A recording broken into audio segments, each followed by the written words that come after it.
अरे बहू रानी तो सारा सारा दिन कमरे में बंद रहती है, कोई काम भी नहीं। मैं तो बोर हो जाती हूँ, क्या करूँ। तभी मीना की सहेली रीना उससे मिलने आती है। अरे मेरे घर का भी यही हाल है, बेटा ऑफिस और बहू कमरे में बंद, समय काटे नहीं कटता। लेकिन अब सच मानो तो वक्त ही नहीं है कि वक्त से रोटी भी खा लूं। अरे बहन, मुझे भी बता दे कौन सा जादू चलाया है। मैं भी अब जिंदगी के बचे कुचे दिन आराम से काट लूं। दीवारें देख देख कर तो बोर हो गई हूं मैं। रीना मीना को एक स्मार्टफोन देती है।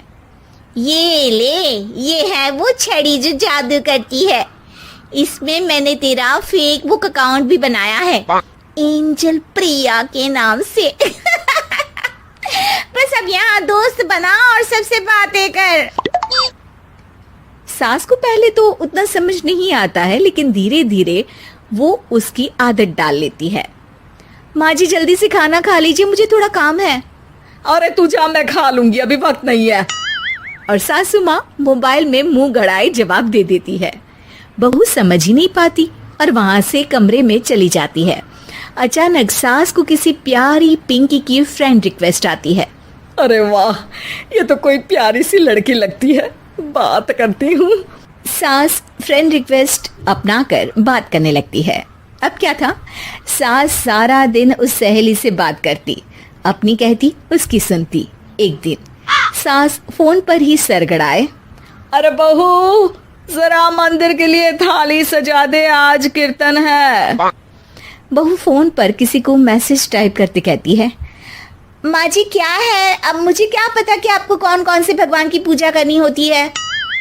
तभी सास के पास कोई मैसेज आता है। अच्छा अच्छा ठीक है, रहने दे, मैं ही कर लूंगी। अब मैंने मना थोड़ी ना किया है, कर देती हूँ मैं। अब मैंने भी बोला ना कि थोड़ी देर में बात करती हूँ, तो मैं ही कर लेती हूँ, तू जा अपने कमरे में। बहू वहां से चली जाती है। सास मंदिर पहुंचती है और मंदिर की सीढ़ियों पर बैठकर सास फोन पर लिखती है। अरे मेरी बहू सारा दिन अपने कमरे में बैठी रहती है। वहां से रिप्लाई आता है। मैं आपकी बहू को तो जानती नहीं हूँ, लेकिन हाँ एक बात है, हो सकता है आपने उसे ताने दिए होंगे या फिर उसका दिल दुखाया होगा। ऐसा करने पर बहुओं का मन ससुराल से हट जाता है। याद रखिए, बहू और बेटी में फर्क होता है।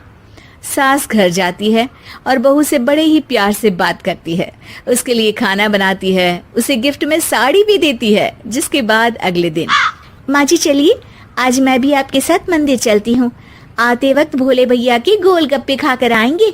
अरे हाँ बहू, ये तो अच्छा है, चलो।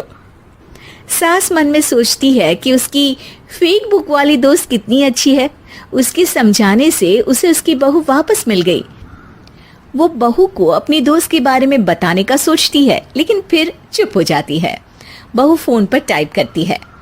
मेरी सास मुझे नौकरानी समझती है, एक गिलास पानी तक खुद नहीं लेती। मन तो करता है कि बोल दूं, मैं बहू हूँ, कोई नौकरानी नहीं। वहां से रिप्लाई आता है। देखो, तुम्हारी सास को तो मैं भी नहीं जानती, लेकिन वो बुजुर्ग होंगी। पूरा जीवन उन्होंने घर गृहस्थी चूल्हा चौका में निकाल दिया। और फिर तुम ये भी मत भूलो कि जिस पति पर तुमको इतना गर्व है, उसे भी शिक्षा उन्होंने ही दी है। तो जिसने तुम्हें इतना दिया, क्या तुम उनकी थोड़ी सी सेवा नहीं कर सकती? बहू भी अगले दिन से सास का सारा काम करती, उनके पैर दबाती, उनका ख्याल रखती, उनके साथ घूमने जाती। एक दिन सास, बहू ये लो मेरा हीरे का हार।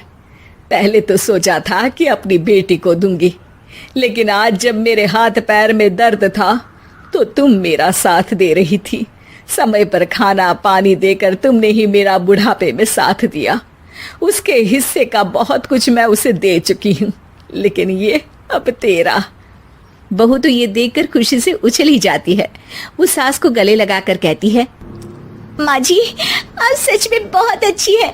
भला हो उस एंजल प्रिया का जिसने मुझे आपसे वापस मिलवा दिया, वरना मैं तो हमेशा आपको गलत ही समझती। मैं तो सोचती थी काश वो एंजल प्रिया मेरी सास होती। क्या नाम लिया बहू? एंजल प्रिया तेरी फेक बुक फ्रेंड है? हाँ माँ जी, वो बहुत अच्छी है। उन्होंने ही मुझे बताया कि सास की कीमत क्या होती है। अरे बहू, कहीं तू प्यारी पिंकी तो नहीं? जी माँ जी, मैं ही हूँ प्यारी पिंकी। क्यों? सास बहू को गले लगाकर कहती है। मैं भी यही सोचती थी कि काश प्यारी पिंकी मेरी बहू होती। शुक्रिया बहू।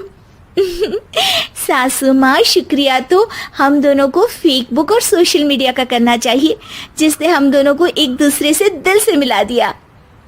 अब तक दोनों को समझ आ गया था कि जो खुशी वो बाहर ढूंढ रहे थे, सच में तो वो उनके घर